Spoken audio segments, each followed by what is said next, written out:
Essa cena deletada teria estragado Star Wars. Poucos filmes na história do cinema carregam uma pressão tão monumental quanto o Retorno de Jedi. Depois do maior plot twist da história e do suspense colossal deixado por Império Contra-Ataca, os fãs tiveram 3 longos anos para ver como a saga de Luke Skywalker terminaria. Essa expectativa era gigantesca. Filas que formavam dias antes da estreia, casamentos nas portas dos cinemas dos Estados Unidos e uma energia quase religiosa no ar. Mas o que pouca gente sabe é que o Retorno de Jedi quase começou de uma forma completamente diferente. E se essa versão alternativa tivesse ido aos cinemas, talvez a história de Star Wars nunca tivesse sido a mesma. Ficou curioso? Quer saber o que é essa cena? Então vem comigo. Mas antes, se inscreve no canal para ficar por dentro das maiores curiosidades de Star Wars e não perder os próximos vídeos. Para tentar entender o impacto de Retorno de Jedi, basta a gente comparar com outro fenômeno bem moderno, Vingadores Ultimato. Assim como Império Contra-Ataca, Guerra Infinita terminou com os vilões vencendo e os heróis completamente no vinagre. Mas enquanto os fãs da Marvel tiveram que esperar apenas, entre aspas, 2 anos para descobrir o destino dos Vingadores, os fãs de Star Wars em 1980 tiveram que aguardar 3 longos anos. E detalhe, sem internet, sem teorias instantâneas, sem canal no YouTube fazendo teorias aqui, né? E sem trailers detalhados. Essa foi uma espera angustiante e repleta de dúvidas. Será que o Han Solo teria sobrevivido? O Luke ia resistir ao chamado do pai? O Império seria derrotado? Essa tensão acumulada transformou o Retorno de Jedi em um evento cinematográfico sem precedentes. Uma catarse coletiva que definiu o que é hype muito antes das redes sociais existirem. Mas vamos lá então, vamos falar da cena que teria mudado tudo. George Lucas filmou uma abertura alternativa para o filme que mostrava Darth Vader se comunicando telepaticamente com Luke Skywalker através da força. Algo que vimos brevemente bem no finalzinho ali de Império Contra-Ataca e que, décadas depois, a gente veria em mais detalhes em Os Últimos Jedi. Nessa versão, o filme começaria com Vader em sua câmara de meditação, a mesma que a gente já viu em Império Contra-Ataca, tentando convencer Luke a se juntar ao lado sombrio. Enquanto isso,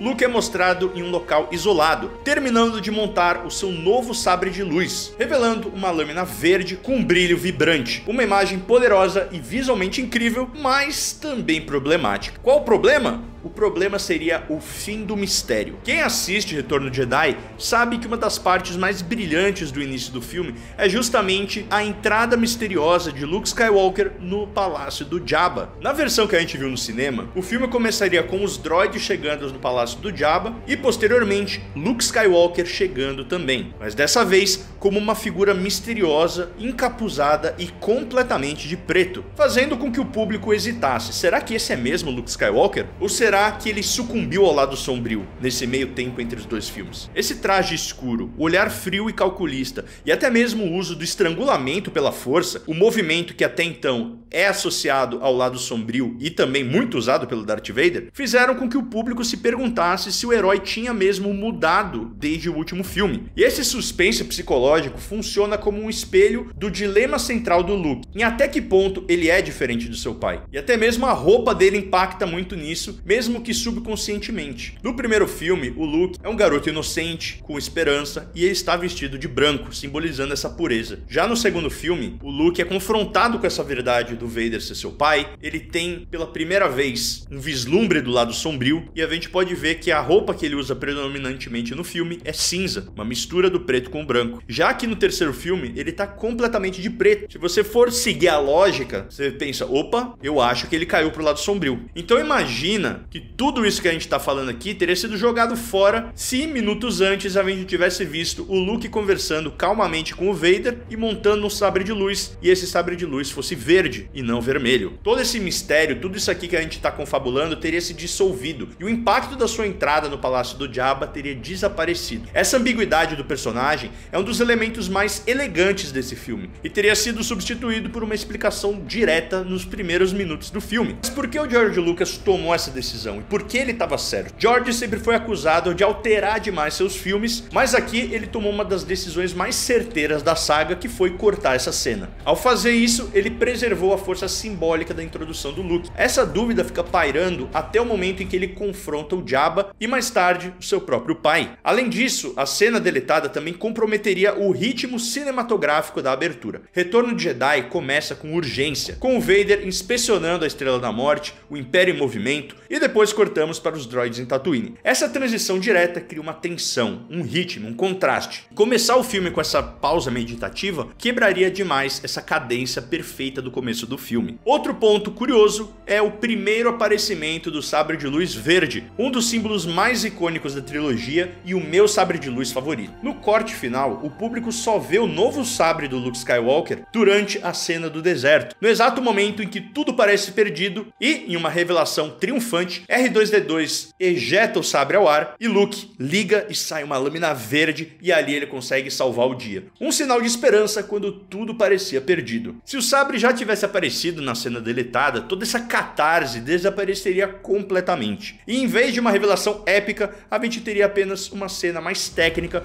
mostrando Luke apertando parafusos numa caverna qualquer. Ou seja, um detalhe que parece pequeno, mas roubaria o poder emocional de um momento posterior. E claro, também já daria a resposta de como Luke Skywalker construiu seu sabre de luz, algo que acabou sendo muito teorizado e confabulado pelos fãs nos anos seguintes. Afinal, como que o Luke conseguiu aquele cristal Kyber? Como que ele construiu esse sabre de luz? Tudo isso acabou depois virando uma grande história que a gente já cobriu em vídeos aqui no canal. Mas e se essa cena tivesse sido mantida? Talvez Retorno de Jedi não fosse tido como o clímax emocional da saga clássica. E eu sou suspeito pra falar porque esse é o meu filme favorito de Star Wars. Ao revelar demais sobre Luke no começo do filme, ele poderia perder parte da sua tensão moral, aquela sensação de que a qualquer momento o filho poderia se tornar o que mais temia, o pai. Em última análise, essa decisão mostra o quanto a força de Star Wars não está apenas em suas batalhas espaciais ou em seus efeitos visuais, mas sim na arte de dosar o que o público vê e principalmente o que o público imagina. A cena deletada de Retorno de Jedi ela é fascinante como uma curiosidade, mas perigosa como uma escolha narrativa. George Lucas pode ter cometido vários erros ao longo dos anos, mas aqui ele demonstrou um domínio absoluto do que faz Star Wars funcionar: o mistério, a emoção e a eterna dúvida entre a luz e a escuridão. Mas me conta aí, você sabia dessa cena?